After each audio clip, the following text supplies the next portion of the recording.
Olá, gente, boa tarde, muito boa tarde a você que nos acompanha aqui pela TV A Sua Voz. Nós seguimos este roteiro de conhecer a realidade dos nossos hospitais da região neste momento de pandemia. E hoje nós estamos aqui no Hospital de Modelo para saber como é que está a situação. Ontem a gente falou do Hospital de Pinhalzinho, que inclusive está um verdadeiro caos lá em Pinhalzinho, né? São vários pacientes a mais da capacidade. E agora nós vamos conversar justamente aqui com o diretor técnico do hospital, Dr. Paulo, que vai conversar conosco.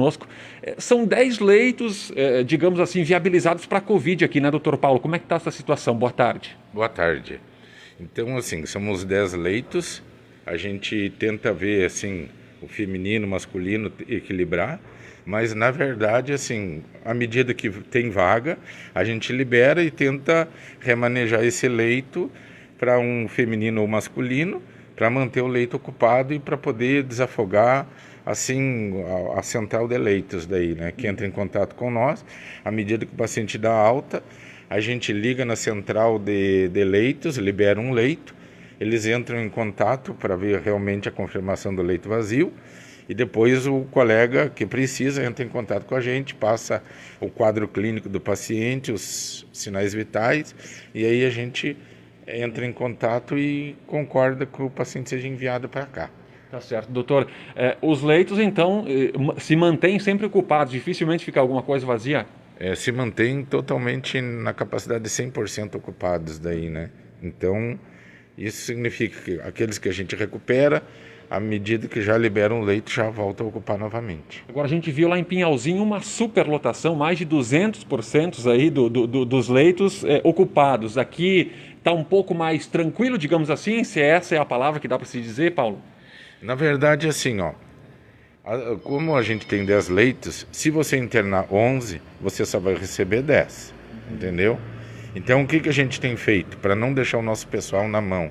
A gente tem ajeitado um outro quarto até que vague aquele leito para poder colocar esse paciente. Então, a gente está evitando de usar a central de leitos para transferir os pacientes da nossa região, que aqui em Modelo recebe Sul Brasil, Serra Alta e Bom Jesus do Oeste, como o próprio Modelo daí, né? Agora, doutor Paulo, com relação aos profissionais, existe uma grande preocupação também com os profissionais devido ao excesso de trabalho. Tem muita gente que está precisando de atendimento também nesse período de pandemia. Como é que está aqui a situação?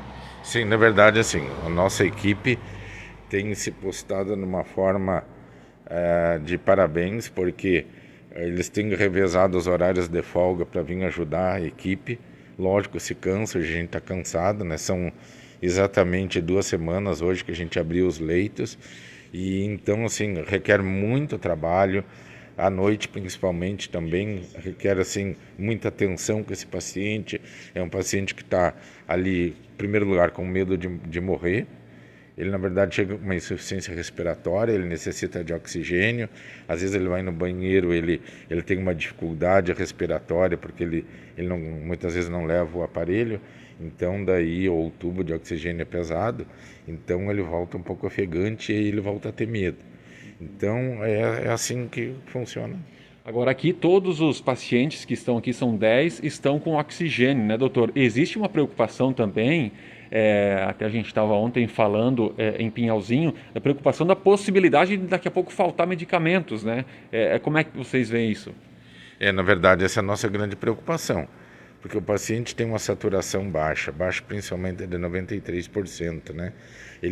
A gente coloca ele no oxigênio abaixo desse valor. Aí, de repente, se tem a possibilidade de faltar, aí a gente não tem outra maneira de fazer uma melhora dessa oxigenação daí. Então, mesmo que você faça uma fisioterapia respiratória, ele vai ter a necessidade de usar o oxigênio. Então, se correr o risco de faltar, como esse dia a gente escutou um comentário na região, é lógico que a gente fica com medo daí. Às vezes pode acontecer que, se os grandes centros precisarem, então que vai ser concentrado esses pacientes para lá, aí sim, mas aí os nossos vão ficar desassistidos daí. É importante que a população siga se cuidando, porque acreditamos que o grande tratamento precoce é o cuidado que cada um precisa ter, né, doutor? Na verdade, o tratamento preventivo, ele chama-se lavar as mãos, álcool gel, máscara, evitar aglomerações distanciamento pelo menos de 1,5 m.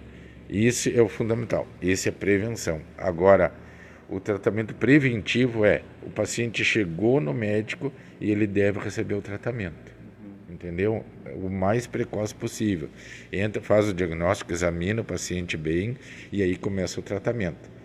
Você entra com a medicação, que a grande maioria já sabe, daí já tem um protocolo, e aí a gente pega e segue e acompanha. Alguns pacientes têm um quadro de melhora fantástico, outros pacientes apresentam piora, é nesse momento que a gente orienta.